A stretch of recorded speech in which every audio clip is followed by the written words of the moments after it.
Tiago 4, de 11 a 17. Glória a Deus, quem encontrou, diga amém.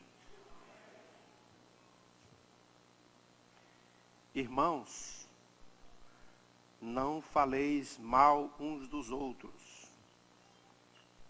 Aquele que fala mal do irmão, ou julga seu irmão, fala mal da lei e julga a lei. Ora, se julgas a lei, não és observador da lei, mas juiz. Um só é legislador e juiz, aquele que pode salvar e fazer perecer. Tu, porém, quem és que julga o próximo? Atendei agora, vós que dizeis, hoje ou amanhã iremos para a cidade tal, lá passaremos um ano, negociaremos e teremos lucros. Vós não sabeis o que sucederá amanhã. Que é a vossa vida?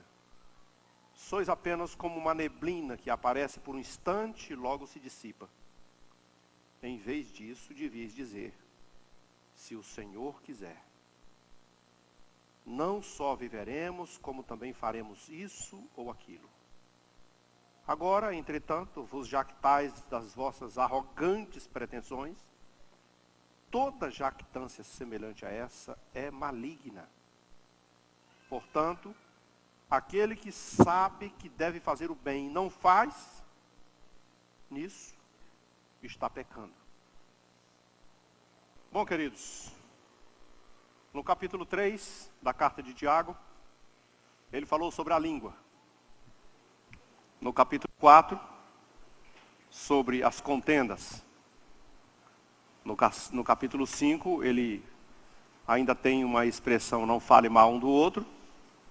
E ainda vai concluir lá na frente dizendo, não jure por nada nesse século. Parece-me que Tiago tinha uma preocupação muito grande e deu muita importância ao que nós falamos. Não foi por acaso que ele chegou a cogitar a perfeição. Se alguém quiser ser perfeito, refreia sua língua, controle-a.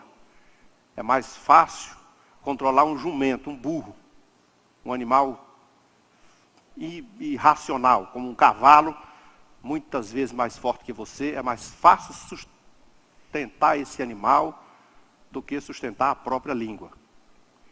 Tiago então começa a falar sobre isso. Eu quero, como nós já falamos tanto sobre a língua no 3, no 4 e ainda vamos falar mais à frente no capítulo 5, eu estou trazendo só esse lembrete que não está aqui por acaso. Esse texto que aqui no versículo 11, versículo 12, parece assim meio fora do contexto, porque ele vem tratando de um assunto, depois já entra nas falências, nas falibilidades dos projetos humanos. E aí então, o que Tiago quer dizer com isso? Ele quer dizer que ele sempre está preocupado que na prática da vida cristã, naquilo que nós vivemos, vai muito além daquilo que nós fazemos no dia a dia. Às vezes a gente pensa assim, eu nunca roubei, nunca matei, nunca fiz nada. E aí Tiago pergunta, e o que você fala? Que tal as palavras que você disse hoje para a sua mãe, para o seu pai, para o seu cônjuge, para o seu amigo, para o seu irmão? Essas palavras que nós falamos, porque Paulo também escreve uma coisa sobre isso. Carta de Colossenses capítulo 3, versículo 17, diz assim, tudo que você for fazer ou falar, por palavras ou por obras, tudo que você disser, faça no nome de Jesus, dando por ele graça. E é muito difícil você dizer no nome de Jesus uma maledicência sobre alguém. É muito difícil no nome de Jesus você amaldiçoar alguém, dizer alguma coisa que alguém mereça ou que não mereça, porque não está dentro do seu contexto, a possibilidade, não está dentro da sua capacidade, o julgamento.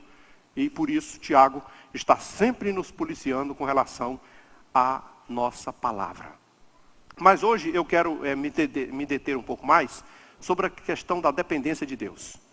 O texto diz assim, olha, você agora que está dizendo que amanhã eu vou fazer isso, fazer aquilo, todo mundo conhece a Bíblia, todo mundo sabe que nós não somos nada sem Deus, que nós dependemos de Deus em todos os momentos, que nós não fazemos nada sozinho, que a vida que nós temos, o ar que nós respiramos e a saúde que nós temos, tudo depende dele. Se ele não der, nós não temos nada. Mas, infelizmente, na prática, no dia a dia, na convivência, nas atitudes que nós tomamos, isso parece passar despercebido ao nosso conhecimento. E nós nos portamos como se isso não tivesse a menor importância para nós. Tiago está falando com comerciantes. Os judeus têm essa veia do comércio. Depois que eles saíram da agricultura lá na sua terra e se espalharam pelo mundo, eles se destacaram no mundo afora como grandes comerciantes. Eles foram proprietários de grandes navios, eles tiveram grandes riquezas e era sempre comum, o povo judeu era bem recebido em todos os contextos, porque onde eles chegavam, eles traziam, claro que a exceção os alemães, né? Mas em todos os contextos, quando eles chegavam, um judeu é bom de negócio, ele gera emprego, eles são inteligentes, são criativos, eles são comerciantes por natureza. Tiago está dizendo que esses comerciantes faziam grandes projetos, grandes ideais, vamos fazer isso, vamos viajar, vamos fazer tal coisa e tal, etc. E olha, fazer um projeto, um planejamento baseado numa coisa honesta, transparente, sem roubar nada de ninguém, é a coisa mais correta que alguém pode imaginar. Ninguém está aqui condenando a atitude de alguém fazer projetos, fazer planos, de negociar, de trabalhar, principalmente quando há o trabalho árduo, sincero e honesto. Trabalhar é bom demais. E planejar, melhor ainda, porque quando você planeja, você tem tudo para ser bem sucedido. A questão aqui é, por que Deus não está nesse negócio? Por que Deus foi colocado de lado? Por que nós começamos a imaginar que somos capazes de fazer alguma coisa sem Ele? Nós esquecemos de Provérbios 3, porque lá no Antigo Testamento os sábios, né, se detiam muito à palavra de Salomão no Provérbios, dizendo assim, olha, você pode ter certeza de uma coisa, você não pode dizer que isso ou aquilo vai ser da sua capacidade, que você foi bem sucedido porque você é inteligente, porque você não. Pense numa coisa, Deus é a razão do seu sucesso. Tudo que você for fazer, tudo que você pensar em fazer, coloque Deus na frente, porque Deus é tudo para você. Mas nós nos esquecemos disso. Colocamos todos os investimentos das nossas vidas, acreditando na nossa capacidade, nos nossos estudos, na nossa habilidade de negociar, nas nossas possibilidades humanas, e nos esquecemos de fazer planos, incluindo Deus nas nossas vidas. Então vamos aprender 3 coisas hoje, como sempre estamos dividindo assim para ficar mais fácil. A primeira coisa é, a vida terrena não tem nenhuma estabilidade aqui mesmo, em si mesma. Nós não podemos confiar nela, até porque você nem sabe se está vivo amanhã. Tiago questiona isso, vai dizer assim, você nem tem certeza se amanhã você está vivo contando história, porque a nossa vida é assim, como uma neblina, como um vapor. Sabe aquela panela de pressão que a dona de casa abre e que ela está lá assim, de repente você dá aquela, esvazia o máximo assim, de repente você solta aquela panela e faz, aí daqui a 30 segundos, procura aquele vapor. Ele não está mais. E Tiago compara a nossa vida como uma coisa assim, instável, sem durabilidade, sem condição de dizer assim, eu faço isso, eu faço aquilo, porque eu tenho, porque eu posso. Não, a vida humana, a vida terrena, não tem estabilidade nenhuma em si mesma. A segunda coisa que nós vamos aprender com o Tiago hoje é, nós jamais devemos tirar Deus dos nossos projetos. Escute bem, irmãos. Seja ele projeto material, financeiro, espiritual, seja o projeto da oração, da igreja, do reino de Deus, da sua vida profissional, não interessa o que você está dizendo. Seja o mais nobre projeto missionário, nenhum projeto pode estar sendo feito sem Deus estar nesse negócio. É preciso que ele esteja aí, porque ele é a razão de tudo. Ele é tudo que nós fazemos. Eu posso fazer isso, vou fazer aquilo outro. Às vezes a gente faz isso, cita e fala como se tudo estivesse às mil maravilhas. Mas você não pode fazer isso porque sua vida não pertence a você mesmo.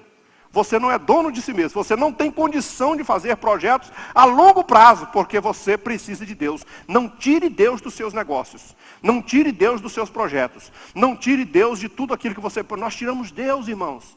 Nós tiramos Deus, a sociedade, o povo de Deus, tira Deus das suas prioridades. A prioridade para a sua vida não é mais Deus. Você tem prioridades, às vezes eu costumo me lembrar, sempre do pastor Valdemar, quando falava sobre a obra missionária, dizia assim, Deus é o meu projeto, a obra missionária, eu amo missões, eu amo a obra de Deus. E o Valdemar dizia assim, você está mentindo, você ama Coca-Cola, você ama Guaraná Antártica, você ama pizza, você ama cosmético, e você gasta com isso, você investe na Coca-Cola, você não passa um dia sem tomar, você investe numa pizza, você investe nos produtos de beleza, você investe em tudo, você só não investe no reino de Deus. E aí você vem dizer, eu amo, meu Deus, Deus é o projeto da minha vida.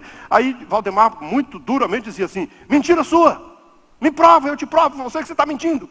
E ficava todo mundo calado, com a cara mexendo e os olhos sambando. Por quê? Porque era verdade. Terceira coisa, que nós vamos aprender ainda. E isso aqui é uma coisa muito séria. Nós não pecamos só pelas ações, pelo que nós fazemos. Nós não pecamos só pelo grito que damos, pela palavra que dizemos, ou pela força, pela atitude que tomamos. Nós pecamos pela omissão. Se você sabe que existe uma coisa correta a fazer e não faz, nisso está pecando. É uma grande lição, mas eu disse para vocês logo desde o início. Nós vamos viver a prática. Até agora, dentro dos 4 capítulos, já estamos no capítulo de Tiago, e você até agora não viu nenhuma teologia apresentada nova. Tiago não trouxe nenhum argumento teológico, Tiago não trouxe nenhuma doutrina em si, ele não trouxe nenhuma informação técnica ou teológica, ele não trouxe nada de novo, ele só trouxe uma coisa: eu quero saber como você está vivendo o cristianismo que você conhece. Porque o cristianismo está ficando assim muito barato, irmãos. Está ficando muito sem graça. Porque as pessoas não estão mais conseguindo interagir, não estão conseguindo mais saber qual é a diferença entre um crente e um não crente. Porque a Bíblia sempre disse, Malaquias falou isso, nós vimos a Malaquias não faz muito tempo. Ele diz assim: eu faço diferença entre aquele que me serve e aquele que não me serve. Entre o justo e o ímpio, aquele que me ama e que não ama. Mas essa diferença não está aparecendo na sociedade.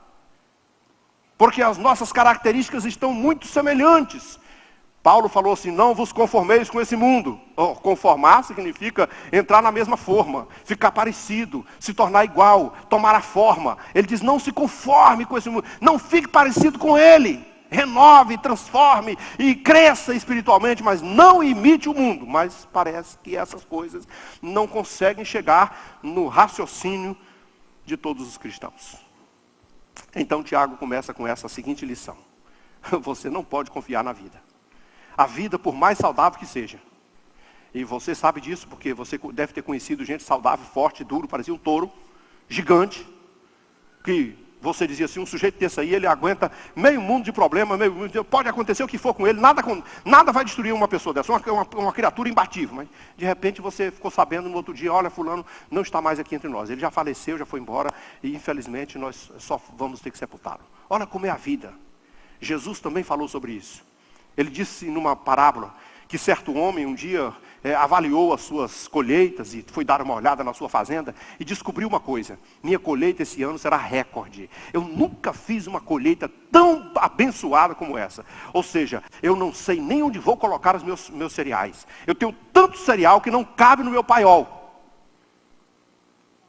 E aquele homem caminhou dentro de casa, ou sei lá, em algum lugar, botou a mão na cabeça, pensando consigo mesmo: o que é que eu vou fazer? Aquele homem, em nenhum momento da sua vida, falou a palavra nós. Ele, em nenhum momento da sua vida, ele incluiu um outro ser humano junto com ele. Nem a mãe, nem o pai, nem o irmão, nem a esposa, nem o filho, nem ninguém. Ele só disse: eu não sei o que fazer. Mas aí depois, de repente, ele teve uma ideia brilhante: vou derrubar todos os meus velhos armazéns e vou construir grandes armazéns. E depois eu vou pegar os meus cereais e vou empilhar em quantidade absurda. Vou deixar lá em cima nas alturas. Depois eu vou, aqui numa paráfrase minha, sentar numa cadeira de balanço, esticar numa preguiçosa, e aí eu vou dizer para minha alma, folga, regala-te, vive tranquilamente, porque tu tens abundância para muitos anos. Aquele homem era esse louco, era exatamente aqui onde Tiago está batendo na tecla. Porque naquela mesma hora ele ouviu a voz do Senhor dizendo: louco, essa noite te pedirão a tua alma. E o que tu tem guardado aí, para quem será? Quem vai tomar conta desses cereais que você arrumou aí? Tão louco que pensava que sua alma se alimentava de cereal. Não parou para pensar que a sua alma precisava de Deus, da unção de Deus, da graça de Deus, do poder de Deus, da presença de Deus. Ele pensou que vivia de bens materiais e se abasteceria só com isso. Tão louco que calculou com toda certeza, com toda convicção: vou fazer isso e vou fazer aquilo, e ainda vou ter abundância para muitos anos. Mas nem por um momento aquele homem teve a criatividade, ou a sensibilidade, ou a humildade de dizer assim: se Deus quiser.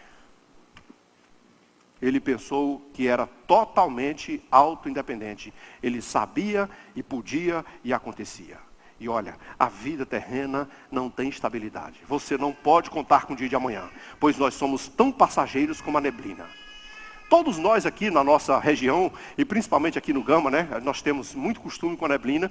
Quando numa época mais fria, ou perto das chuvas, em algum momento, você acorda de manhãzinha para trabalhar e não consegue enxergar um palmo à frente do nariz. Está tudo escuro, os faróis todos ligados e está todo mundo andando bem devagarinho, não consegue ver o carro que está na frente. A neblina tomou conta de tudo. Aí você dá uma passada aqui, quando você sobe a rampa do catetinho, que o sol começa a raiar em cima, e quando os primeiros, o Tiago faz essa menção, os primeiros raios de sol caem sobre ela, ela dissipa, desaparece. E Tiago diz assim, nossa vida é assim mesmo, desse jeito. Nossa vida, eu fico imaginando, é como uma vela acesa, que você chega lá com aquela vela e pega as duas pontinhas do seu dedo assim, e coloca em cima dela assim, e ela está apagada. Ou então você faz um soprozinho e ela se foi. Nossa vida é simplesmente instável, nossa vida é passageira. Ninguém pode contar com a vida inteira, a não ser com a graça, com a presença, com a atitude, com a misericórdia e com a ação de Deus na sua vida. Você não pode esquecer que Deus é a razão da vida, Ele é a própria vida. Não existe vida sem Deus, irmãos. Não existe vida sem Deus. E o que Tiago quer nos ensinar, além de ter falado sobre o caráter, além de ter falado sobre as provações que nós enfrentamos ao longo da vida, além de ter falado sobre o controle da nossa língua, não se envolver com contendas, além de dizer para não falarmos mal uns dos outros, não fazer juramentos precipitados, ele está querendo também conduzir o nosso procedimento de tal maneira que nós possamos viver com convicção a nossa vida e dizer assim, olha, eu não vou me preocupar, porque eu sei de uma coisa, eu tenho convicção de uma coisa, minha vida não vale nada, mas ela está na mão de Deus. Quando você tem algo na mão de Deus, você tem tudo para se alegrar. Você, por exemplo, aqui nós estamos vivendo numa época assim da modernidade, né? Que os nossos supermercados, você vai lá comprar um feijão, por exemplo, está tudo no saquinho, você chega lá, tem que comprar o que está dentro do saquinho, o sujeito ainda coloca assim uma cor bem gelatinosa no saquinho, para você não ver o conteúdo lá dentro, e você compra assim, olha pela cara dele assim, isso aqui é do bom, né? Você olha pela cara dele, mas não tem nada de bom, né? Lá antigamente, e ainda quando eu era criança, você ia comprar feijão lá na feira, e você tinha lá um saco de feijão aberto no meio da feira, você botava a mão dentro e colocava um pouco de grão de feijão e depois passava a ponta de um dos dedos assim e colocava bem pertinho para você saber o que é. Deus está dizendo com você assim, você e eu estamos na mão de Deus. Ele vê perfeitamente, Ele sabe o que está acontecendo, Ele sabe exatamente como você é, quais seus defeitos, quais suas virtudes. Agora tem uma grande vantagem nisso, eu estou seguro na mão dEle, eu não caio se Ele não quiser. Não acontece nada com a minha vida se não for a permissão de Deus. Queridos, olha uma coisa interessante, você sabe quantas árvores tem no mundo? E depois que você não sabe quantas árvores tem no mundo, você não sabe quantas folhas tem uma só dessas árvores. Mas a Bíblia diz que no meio de todas as florestas que existem no mundo inteiro, se cair uma folha, ele sabe que caiu aquela folha. Nada está fora do seu conteúdo. Ele chega ao extremo de dizer assim, você sabe quantas pessoas tem no mundo? Já diz as nossas estatísticas que passa de 7 bilhões. Mas 7 bilhões de cabeça, tirando os careca, tem cabelo que você não pode imaginar a quantidade que tem de cabelo. Mas a Bíblia diz que se cair um cabelo, um fio de cabelo da sua cabeça, Deus sabe que caiu um fio de cabelo. Deus sabe tudo. E sabe qual é a grande vantagem de tudo isso? Eu sei que estou na mão de Deus. E essa é a coisa boa, essa é a coisa completa na nossa vida, saber que estamos na mão de Deus. Mas não podemos nos esquecer que fora isso, não temos nenhuma estabilidade, não podemos fazer absolutamente nada. Por isso, não devemos, até porque, eu penso aqui, talvez Tiago possa acrescentar isso, e que eu vou voltar aqui no texto passado. Por isso é bom a gente não falar mal dos outros, sabe? Porque você não sabe do dia de amanhã, e você nem sabe se algo que você está falando da vida do seu irmão, amanhã você estará numa situação pior do que a dele. É melhor, trancar a boca e orar por ele. Nós vamos ver isso lá na frente, quando o Tiago mandar nós orarmos uns pelos outros. Mas por enquanto, já se você não está orando pelo seu irmão, uma grande coisa você já faz, não fale mal dele. Porque você não sabe se amanhã você está na mesma situação, se você até está pior do que ele. Porque a vida é simplesmente uma coisa instável, insensível. Quando a gente observa esse texto assim, gente, como é que pode a vida? A gente sai de casa e não sabe se volta. Além de todo o contexto da violência, além de todas as situações que acontecem com o nosso país, além de todas as coisas trágicas que acontecem no nosso país, desastres, aviões, carros e tantas coisas que acontecem no nosso país, a nossa vida mesmo é propriamente instável, até mesmo na própria composição dela. O sujeito pode estar aqui andando aqui de repente, caiu, foi embora. E o que houve? Não sei, teve, sei lá, aneurisma, infarto, qualquer coisa. Ou seja, o que Deus quis deixar com isso, que ele disse, você não tem como saber quanto tempo você vai viver. Tem umas pessoas que dizem assim, será que Deus sabe? Está tudo escrito, já está tudo escrito. Que dia que eu vou morrer? Já está acertado, já está documentado o dia da minha morte. Eu costumo dizer, numa força de expressão, brincando, que com data marcada para morrer, só peru de Natal. Porque ele vai morrer na véspera. Não tem saída para ele. Já está trancadinho ali esperando a hora. Mas o resto não. O resto, talvez a atitude sua, né? A Bíblia diz assim, honra teu pai e tua mãe, para que tudo te vá bem nessa terra e viva muito tempo sobre a terra. A Bíblia coloca as nossas atitudes como condicional a isso. Nosso caráter, nosso comportamento, nossa honestidade, a forma como nós vivemos em nossas casas, em nossas famílias, em nosso lar, com a sociedade, com os nossos negócios, com tudo que nós fazemos, está simplesmente condicionando a quantidade de vida que eu vou ter e a condição e a qualidade dessa vida que eu vou ter. Mas essa vida é sensível. Então Tiago começa a dizer uma coisa. Bom, já que você sabe disso, a primeira coisa que você precisa saber no texto de hoje é, você não tem estabilidade nessa vida.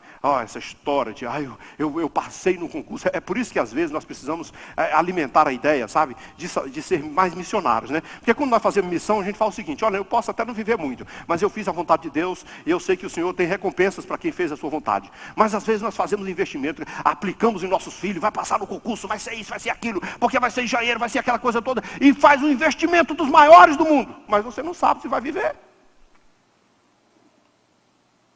Você sabe quantos garotos perderam as suas vidas depois de se formarem? No dia da formatura? Uma semana depois? Um ano depois?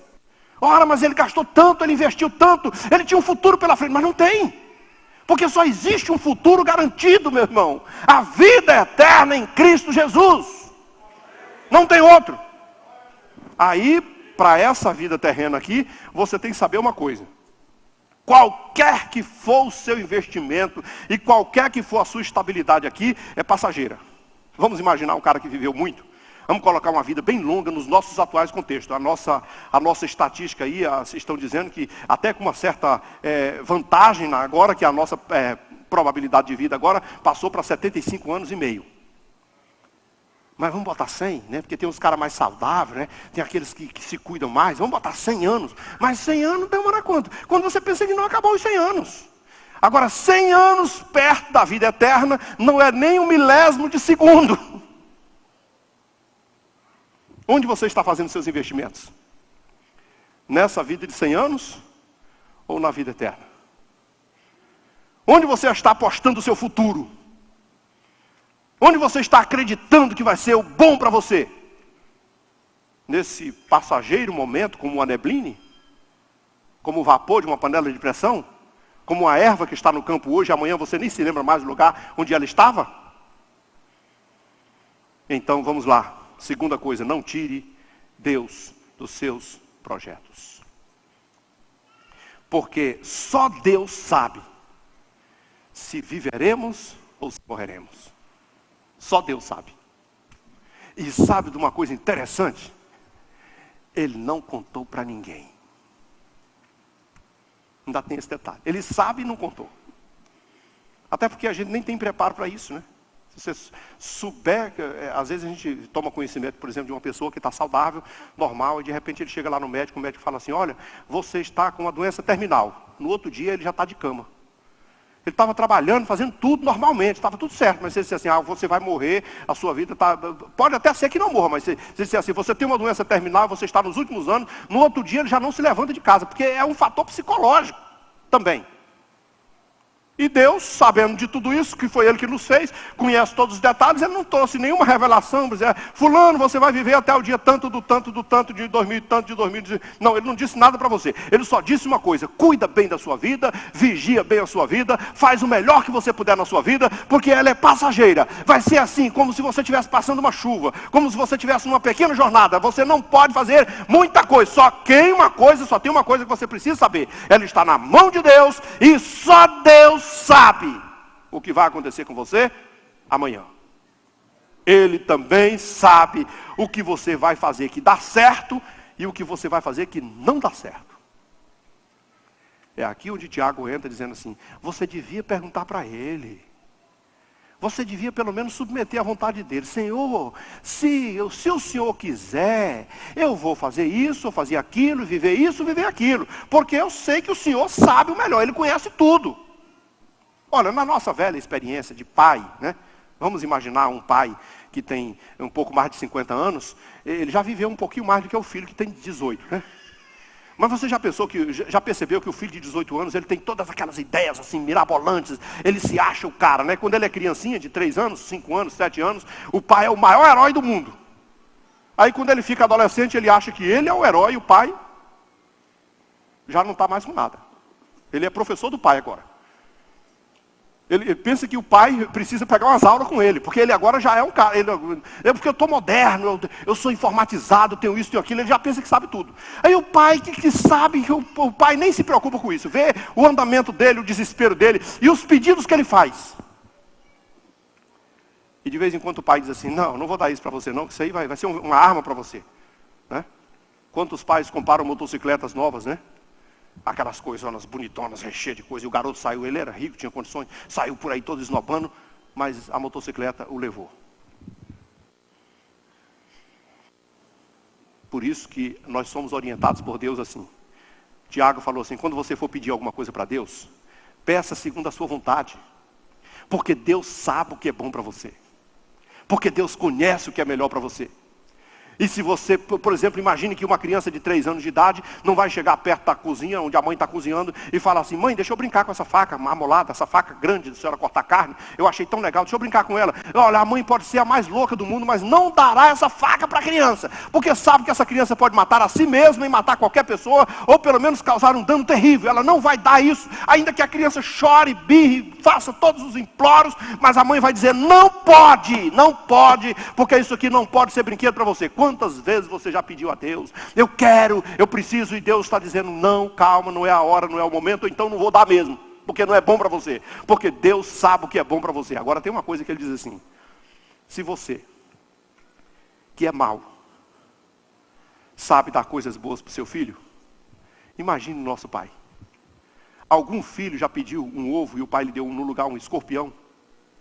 Algum filho já pediu um pão e o pai no lugar do pão colocou uma cobra?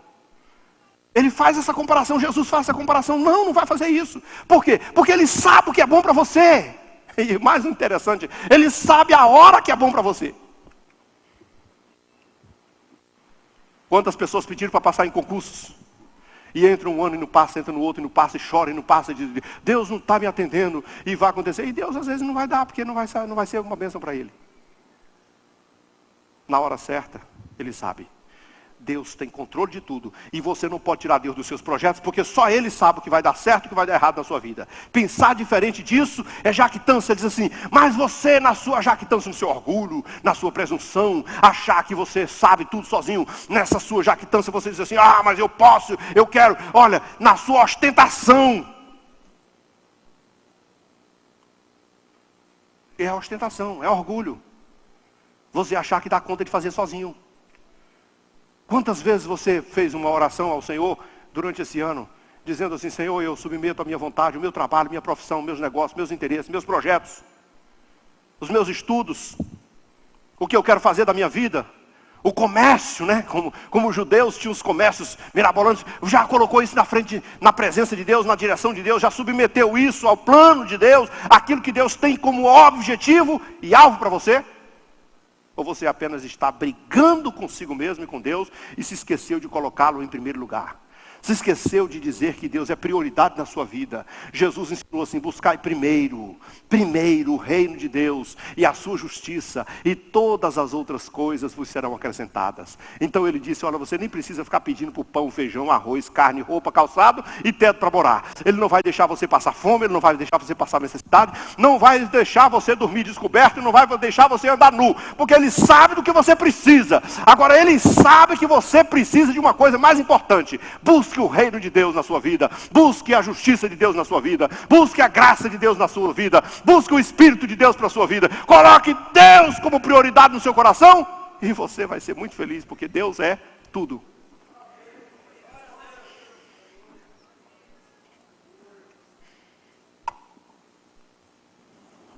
E aí então ele diz assim, você sabe disso, né? O bom é isso, né? O mais impressionante da carta de Tiago é isso, é que tudo que eu estou dizendo aqui, você já sabe, e eu já sei, nós já sabemos. E foi por isso que diz que Lutero avaliou mal Tiago na primeira vez que teve contato com a epístola, dizendo assim, isso é uma epístola de palha. Ele achou que era uma coisa qualquer.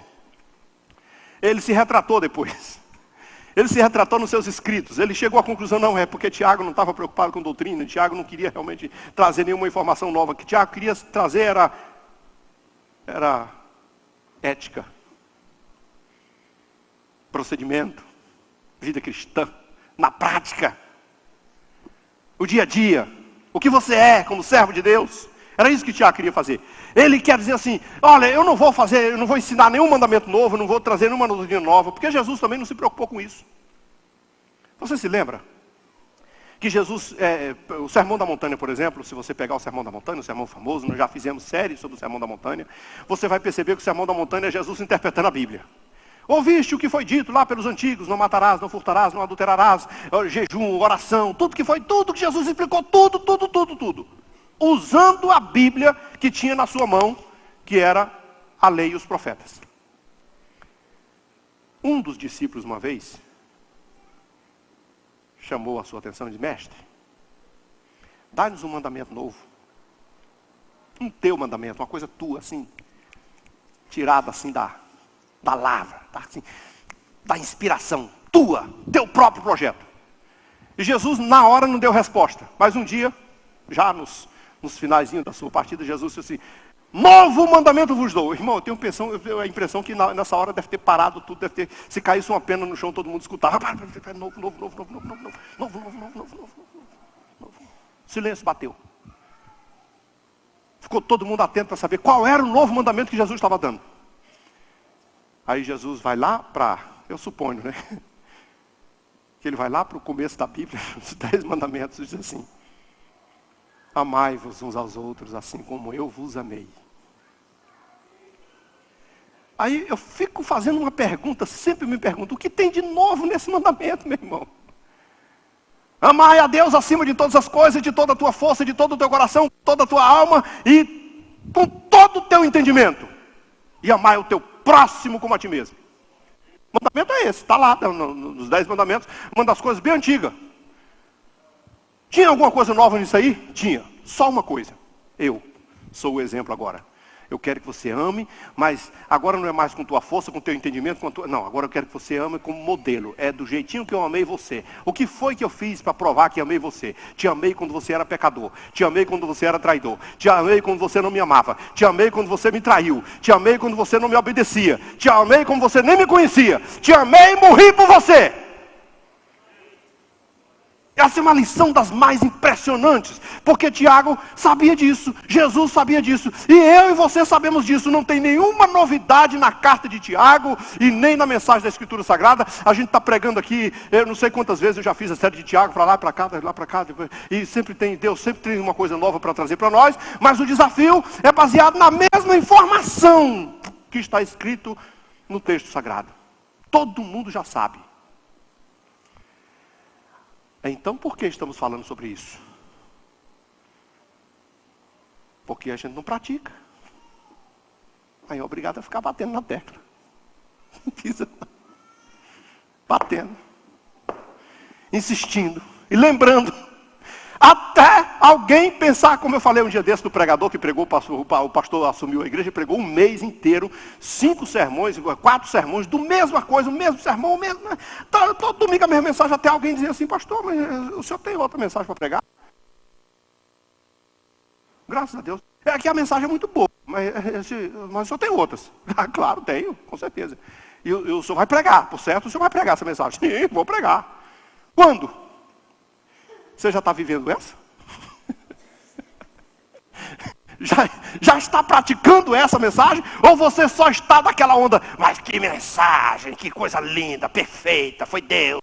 Maravilha, mas não colocou na prática, não viveu isso. Elogios não mudam a mensagem, não enriquece. O que vai enriquecer é a prática. Tiago fala sobre isso, senão você vai ser como alguém que contempla a sua imagem no espelho, viu os defeitos, mas não corrigiu nada. Jesus fala sobre isso dizendo, é como alguém que construiu a casa na areia, e depois o vento e a chuva e a tempestade levou a casa. É preciso construir na rocha. Só existe uma razão para você tomar conhecimento da Escritura, botar em prática. E esse é o tema de Tiago. Viva o cristianismo que você conhece. Viva. E hoje, ele vai um pouquinho além. Se você conhece e sabe, e não está fazendo, pode tremer o joelho. Você está em pecado. Você sabe o que tem que ser feito, você conhece a verdade, você sabe o que tem que viver, você sabe que não pode confiar na carne, você sabe que não pode confiar em si mesmo, você sabe que não pode falar mal um do seu irmão, não pode falar mal uns dos outros, você sabe que não pode julgar aquilo que não é da sua competência, mas você mesmo assim está fazendo, você está em pecado.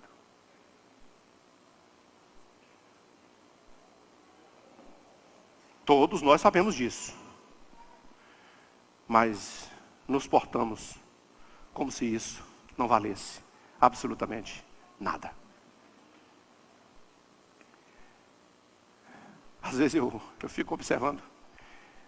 Não é bem no nosso ambiente, graças a Deus, a gente tem crescido um pouquinho nisso aí. Eu louvo a Deus por isso. Não é só crítica, né? Nós temos crescido, por exemplo, esse ambiente aqui está muito aprazível, vocês estão todos atentos, ouvindo a palavra, está todo mundo bem. Mas você já parou para lembrar daquele culto que fica todo mundo se mexendo, vai no banheiro, atende o celular, mexe no WhatsApp, não sei das contas, e de repente você diz assim, nós estamos na presença de Deus. Eu digo, você acredita mesmo que está na presença de Deus?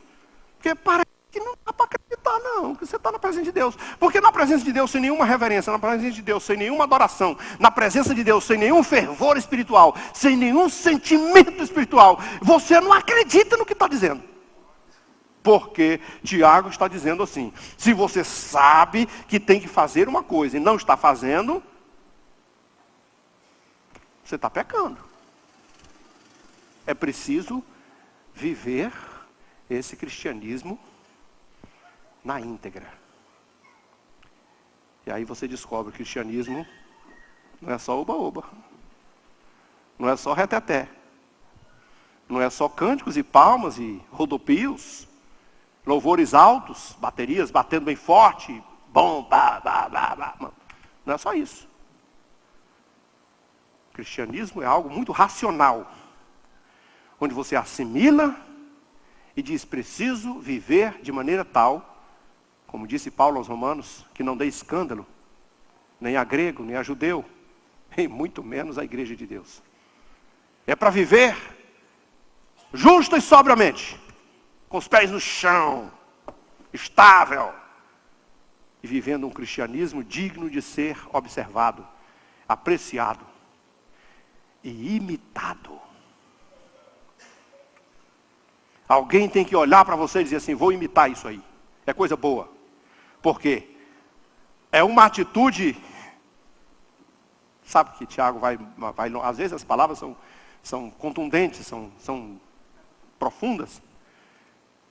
Se você está jactancioso nisso aí, se você está orgulhoso nesse aspecto, saiba que essa atitude é maligna. Às vezes o maligno pode ser apenas uma força de expressão para dizer assim, uma coisa má, uma coisa ruim. Mas é também usada para dizer assim, é alguma coisa que procede do maligno. O maior de todos os malignos é Satanás. É influenciador dessas coisas, é o mentor da mentira, do pecado, do mal, da violência, de tudo quanto não presta. E é também, por incrível que pareça, o mentor da mentira e da preguiça. É o cara que faz tudo para dar errado nas coisas, para desestabilizar a nossa convicção. Ele é o cara que se esforça o máximo para você não viver um cristianismo autêntico. Ele te engana, ele te ilude, ele leva você na conversa, faz você pensar só no sensacionalismo, porque ele não quer que você pense, ele não quer que você raciocine, ele quer que você viva um cristianismo apático, infantil e sem estabilidade cristã e teológica.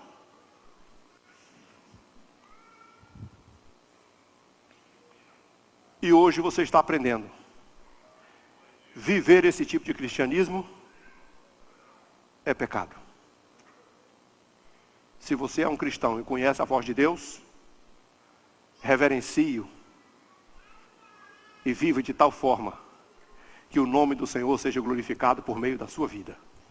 Que as pessoas que olharem para você, para o seu testemunho, para o seu caráter, para a sua vida, para os seus negócios, para as suas palavras, digam, é um homem de Deus. Que as pessoas façam uma observação da sunamita, que via Eliseu só de longe, passeando para lá e para cá, e teve plena convicção de dizer ao seu marido, é um homem de Deus. É um homem de Deus. Nem tinha ouvido ele falar ainda, mas sabia pela sua atitude. E essa é a atitude que Tiago nos requer, que Tiago nos cobra, que ele nos convoca, que ele nos chama. E em tudo isso, queridos, há uma coisa muito importante que está sendo aprendida. Conte com Deus e confie em Deus acima de tudo, pois sem Deus você não é absolutamente nada e nem pode fazer nada. Você precisa dele até mesmo para ser fiel a ele. Que o Senhor continue falando no meu e no seu coração. Mas eu quero encerrar perguntando o que sempre faço, porque a oportunidade é uma coisa que não aparece todo dia. Eu sempre gosto de dar oportunidade. Tem pessoas que dizem assim, mas essa igreja tem um apelo, todo dia aquela coisa chata de fazer apelo. Mas apelo é uma oportunidade. Às vezes você está desviado, às vezes você não está com a vida no altar, às vezes você não está bem com Deus, às vezes você está vivendo uma vida sem compromisso, às vezes você não se sente salvo, convictamente, renovado, transformado. Às vezes você está aqui e não tem noção, entrei aqui e tal. Eu estou te dando a oportunidade de entregar tua vida para Jesus e mudar a sua história. Se você quiser fazer isso, você vai fazer apenas, nesse momento, levantando a sua mão junto comigo. Se alguém quer voltar para Jesus ou aceitar Jesus na sua vida hoje, agora, faça esse gesto, levante a sua mão e diga, eu quero voltar para o Senhor nessa noite. Faça isso, assim, nesse momento. Faça esse gesto. Esse gesto é o gesto da fé. Ele pode transformar você muito mais do que o que você impressiona. Porque olha só, Jesus fez um gesto também para salvar você. Abriu os dois braços e se deixou pregar na cruz do Calvário.